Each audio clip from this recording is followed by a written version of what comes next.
So you're on YouTube and you're down the wormhole of tool reviews and tool sets and this set is better than that one, and it's a Gearwrench. Do you want Snap-on? Do you want Tecton? Do you want Icon? Let me help you decide on what you should get, because I myself, I've been in the car world for 25 years and I've used Craftsman all my life. I'm a big purveyor of, if you use the right tool for the right job, they won't break. I don't think there's a whole lot of bad brands out there. I mean, you know it when you look at it and see it, that the socket's chintzy, or if it's something that should just be used for toys or assembling things at home or whatnot. But let me try to help you guide. Let me try to help guide you into making the right purchase. That's what this video is about. So please stick around and watch. All right, I'm gonna show you some good information that's helped me over the years, and hopefully it'll help you too make a good educated decision on what tools you want to buy, what sets you want to buy, if any, and what exactly is going to benefit you in the long run. Stick around. During Christmas of 2021, this set was on sale for under 200 bucks, so I went ahead and picked it up. It's the 232 piece Gearwrench set. I got this purely out of want, because all of my stuff is at the shop, and when I'm at home and I need something, I just want a decent set. So what this has, I'll just show you. I'm sure there's reviews out there. I rearranged my drawers too. This one was on the bottom, I put it to the top. So we've got 1/4 inch metric, shallow and deep. Shallow means it's short, and deep meaning obviously it's longer. Then we have standard, shallow and deep, a 3/8 ratchet, a 1/4 inch ratchet, a couple of extensions, and a itty bitty extension, and a different drawer. We've got some Allens. Drawer number 2. Also be careful when you pull these out, because they fall everywhere. There's a couple of skips in here. So 3/8, 7/16, 1/2 inch, 9/16, 5/8. We're missing 11/16. And then it goes to 3/4. It would have been nice to see 11/16 and even maybe like a 5/16 on this side. 9, 10, we're missing 11 and 12, 13, 14, 15, 16, 17, 18, 19. So it's got those. But what's interesting is this one comes with metric, shallow, but then also metric 12 point. Now, you will find a lot of 12 point. You won't find a lot of 12 point in the service world, but when you do, it's typically going to be metric. So you don't really need 12 point of this, but it would be nice to have a complete set of everything than a spark plug socket. Now, the reason I'm showing you this kind of stuff is not to get you to buy this one, but for the home, typically when you're assembling things, if you're assembling furniture or anything that you got to put together, like IKEA stuff, desks, whatever, it typically uses standard. Or if you go to a parts store and buy, not a parts store, but like a Menards, and you buy screws and whatnot, typically it'll be a standard, unless you specifically get metric. So it's nice to have a small set of standard, but typically everything in cars these days is metric.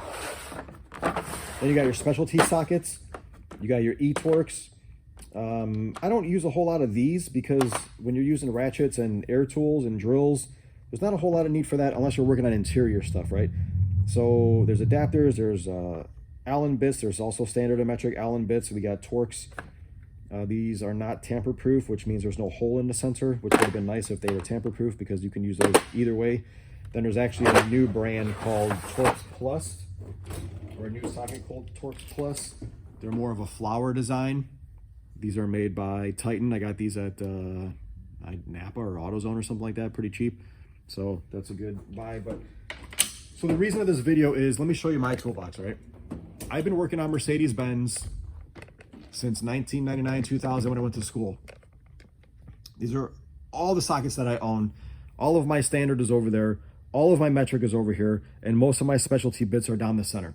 I have my 1/4 inch, my 3/8, and then I got a miscellaneous row of some commonly used things. And I have my impacts in the back, and then some chrome sockets. So with working on Mercedes for so long, we only use a handful of sockets. We use Torx. So I got a Torx set from Hazet, or Hazet, as people like to say it. There's a Torx set here.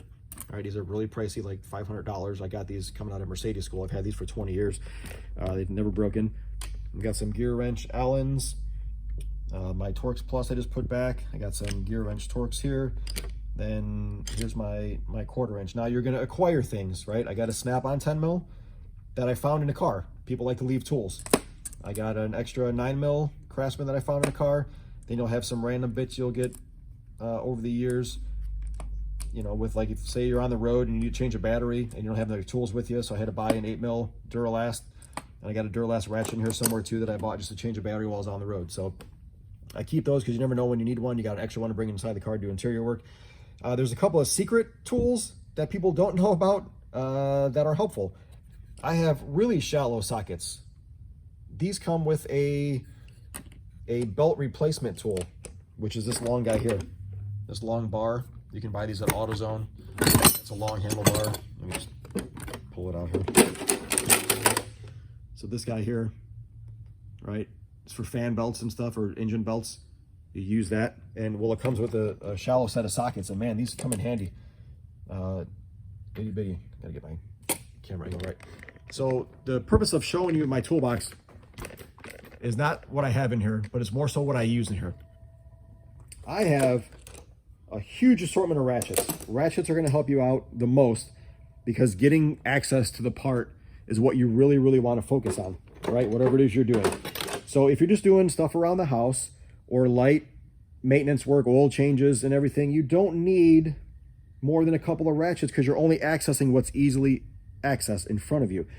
But if you're going to get to the point to where you're doing dashboards and you're tearing out engine, you're tearing out transmissions, you need a whole assortment of lengths of ratchets, different brands of ratchets, because some of them, like a Craftsman ratchet,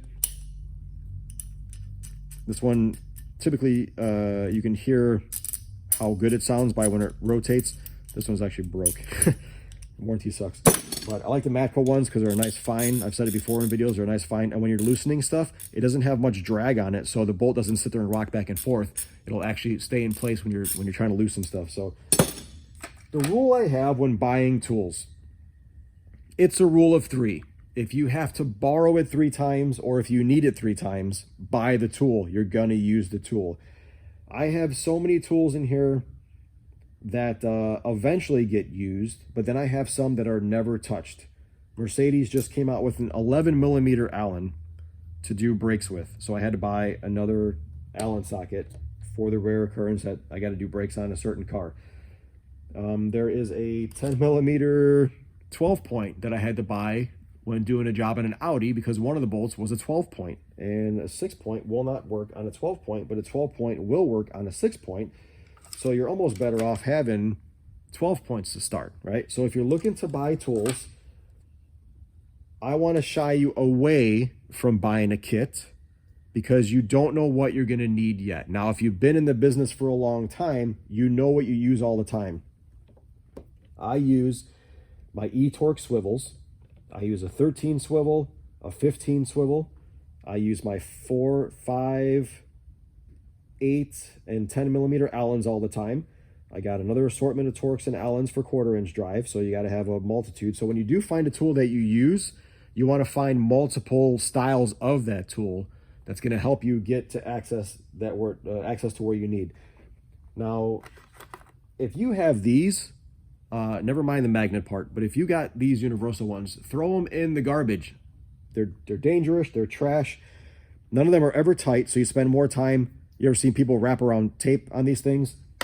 Get away from those. Find a Snap-on dealer or order one online. The little itty bitty guy, I use this all the time. There's always access to this, and if I don't use this, then I got a Husky wobble socket. The head is not square, so when you push it down, it locks in, but if you click it up one, now it can wobble a little bit. So it gives you a little bit of movement in there, right? But I always love using these guys. They're safer. They stay in place. They're spring loaded, and they rarely break. I can't tell you if I've had any break. I got a 3/8 one, and I got a 1/4-inch one, and then I also have a 1/2-inch one. I got 2 of them actually. I got them down in here. So I use these for everything. I haven't used those other ones. They're such a pain in the butt. Why would you have to take a tool and then modify it to get it to work for you, right? So on top of having these Allens, like I said, if you find something that you're going to use all the time, so I have a 5mm, right? These I use for Mercedes-Benz transmission pans and then also shocks to loosen the lower shock. What I also have is I have 4 more because there's sometimes that the bolt is so tight it'll snap, so I have extra backups instead of waiting a week or having to borrow from somebody, right? We used to do crank pulley bolts on Mercedes-Benz. Back in the day, they had a somewhat of a recall for them, so I bought the socket for it because I was doing crank bolts all the time. I haven't used this socket in, I don't know, 10 years, right? So, but you don't want to get rid of anything, but you do want to keep it on hand. Other things are reducers. You definitely want to have reducers. You want to have, I got a 1/2 inch to 3/8. You never know when you need to reduce something like that. Just to get a different size socket in there. But I got axle sockets. I got transmission 12-point sockets for Mercedes-Benz. I got a multitude of spark plug sockets, which you want to have. So the goal of showing you this is that you're going to acquire things over time, right? Did I need to buy that kit? No, I did not. I wanted the kit, so I had stuff at home. I know what I use at home typically, because I've been doing this a long time, that I know that whatever's in there is going to suit me. And whatever I have here is going to suit me here. I rarely use any of this stuff over here, but it's nice to have. But I did at one time work on a lot of American cars, so I had that. So you gotta ask yourself what you're gonna do. I've seen tool sets online for $2,000 that have 1,500 tools in them. Man, those would be sweet to have. You get a nice toolbox, you fill up all the drawers. You're showing my wrench drawers. You fill up all the drawers, you have everything in there. However, you end up not using half the stuff because you don't even know what you're gonna do yet, right? So I use wrenches all the time, and of course metric, so I have different assortments. I got 2 sets of normal wrenches, so that way if you're trying to loosen 2 things at a time. I have ratcheting if you need to do ratcheting. I also have flex head ratcheting. Got my line wrenches and my stubbies. One thing I haven't needed yet is stubby ratcheting ones, because the flex head ones tend to do enough to get out of the way. Then in my standard drawer, I rarely touch this drawer. I haven't needed to fill up that side. I have these Craftsman Professional ones. I do have some stubby ratcheting ones on this side. Some flex head Huskies over here. These are super nice. These awesome ones I can index. Those are excellent. I need to get a metric set of these because it comes in handy trying to work around stuff. So don't just take, never mind the brand, right? I've been working with Craftsman for so long. I've used these with impacts, which you shouldn't. Air guns, extreme amounts of torque. If you're using the right socket for the right job, you're not going to break anything, and the socket's going to last you. So one thing I don't like is I don't like that you have a 14mm socket for a 3/8 ratchet. Now, with as long as this ratchet is, there's so much leverage and torque on this that you can break that socket, right? That's when you're going to break something. If you have to do something that reaches past, let's say, 10mm, you're not going to want to use 1/4 inch. If there's room, then you're going to want to go to the 3/8 side, where it starts at 10mm, right? Which, again, you don't want to use an 8mm on a 3/8, because why would I want to? Let me find my long ratchet. I got a couple of them. Why would I want to put all this torque on a small 8mm? It might help break it loose, but if you're putting that much tension on it, you're probably going to break whatever's there. Whatever nut or bolt you're using is probably going to break anyways if you have to use a 3/8 instead of a 1/4 inch. Same thing with the 3/8 to 1/2 inch. If I'm going up to 17, 18, 19, I might be better off jumping up to a 1/4 or 1/2 inch, because I'm going to need the torque to loosen that kind of thing. One thing you'll see is they have ratchet extenders or cheater pipes, or people want to put super long, like I have my long guy here, right? I will only use this with 1/2 inch sockets and extensions. I won't use a reducer to 3/8, because now if you're doing a smaller bolt and you got to put that much torque on it, you're better off heating it up or just cutting it off if you have the access to do that, whatever job that is. So don't blindly go out and just buy a set. Essentially, if you do a specified car, if you work for Chevy, or if you work for Nissan or Honda or Mercedes, you're gonna want to find out what they use, or get in there with a basic set of hand tools. Basic meaning a set of shallow, a set of deep of metric, a set of shallow, set of deep of 1/4, 3/8, 1/2 inch. You would only need a little bit of this and a few of these just to start. And every time you got to borrow a new tool, buy the tool, you know, after 3 times if you need it. Then you're going to grow into what you need. Or after a couple months, if you get an idea, or you're working with guys that have a box and you ask them what they use the most, try to find that set that caters to you. I don't know if you can find an all metric set for a decent price. You may have to build it as you get it, which there's nothing wrong with that. You might spend a few more dollars, but you'll make the money back on the cars. You know, if you're working flat rate or hourly or whatnot, you're going to get paid for it. Just keep your finances right. But I bought this Allen set in a kit, and I've never even moved these over to a rail because I rarely use the standard ones. I always use the metric ones. So I got this kit that I rarely use. I got a hex point ball socket set for doing some hard jobs for reaching on an angle, and I rarely use it because there's only a specific job that you would need those for. So I got a nice $60 to $100 kit for a couple of jobs. So just build it as you go. You see I have a different socket holders. These I've literally had since they came out.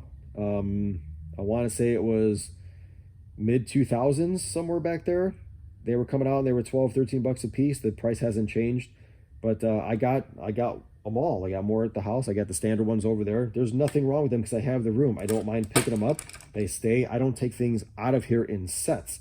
All my magnetized ones, they were nice. I tried them. I got one labeled Mac. I got one labeled Magna Caddy, one Locka socket, one Snap-on, and then one No Name or Astro or something like that. So in the end, what you get may or may not be what you have in 5 years or 10 years to come. You're not going to find the perfect setup from the get-go. All of my sockets were all over the place. I have my chrome 1/2 inch and then my impact 1/2 inch. But I don't have any of my deep up here except the two that I use the most. All right. So what I did was I ended up buying a set from Napa, a really nice set from, I don't even know what brand, Sunnel, something like that. They say MPT, but I don't know what brand.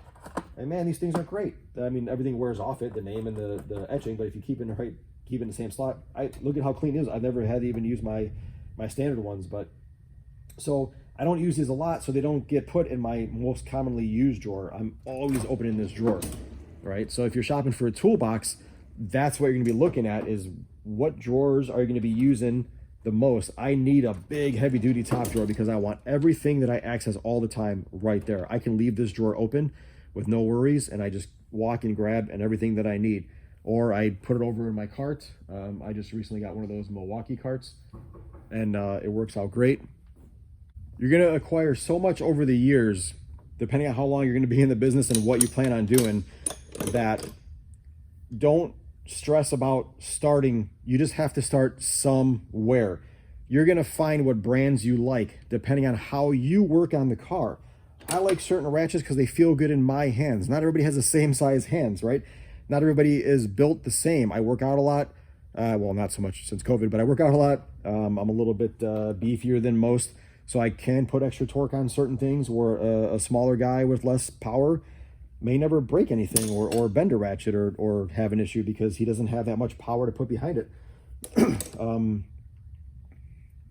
The reason I wanted to make this video, like I said in the beginning, is that because I was getting so lost in the world of what do I buy and what's going to make most sense to me and what's going to be more beneficial, that I'm like, there's got to be other people out there who haven't even done this yet that don't know what to get. So start with what you need as you need it. I got a drawer of air tools.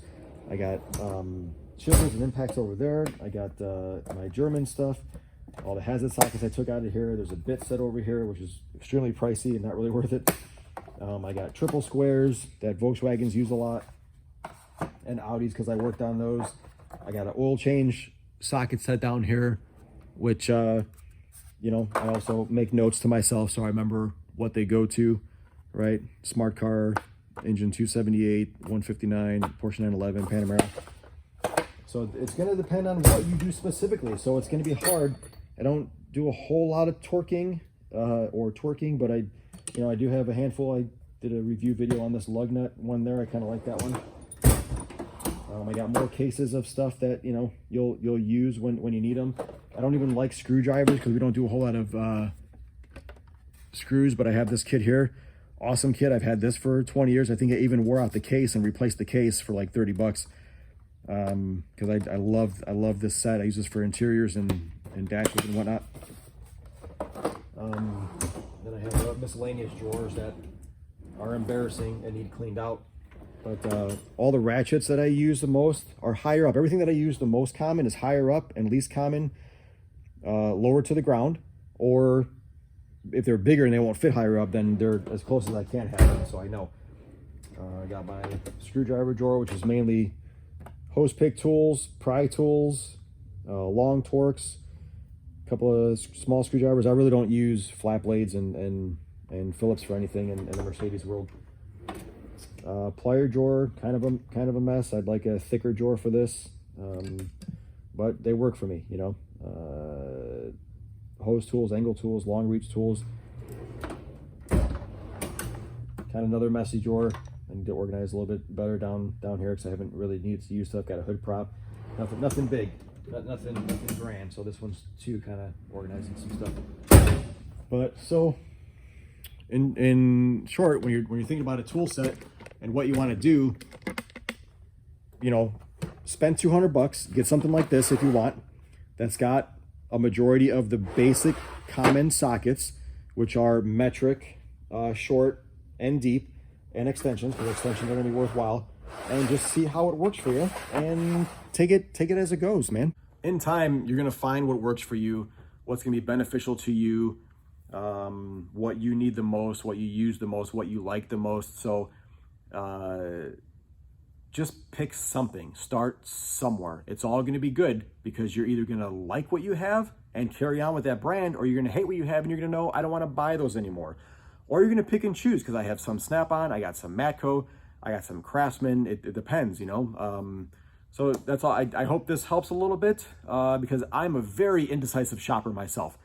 I can't stand shopping. I try to weigh all the options before I leave the store. There's times I pick up stuff, walk around the store, and I put it down before I even get to the cash register, and I walk out with nothing after 2 hours of looking. So there's nothing wrong with just choosing something, right? You're going to make it work for you, or you're not going to like it and you'll find something else. So I hope this video helps. This is a rambling that I wanted to ramble on because there's so much to talk about that if you're new into the world, or you've been in it for a few years or a year, or you're in school, or you're just looking to get something for the house or something different, maybe it'll help you pull the trigger on something. Just buy something, right? All right, so hey, appreciate you guys watching. If this was helpful, subscribe, like it if you want, but take care. Appreciate you guys.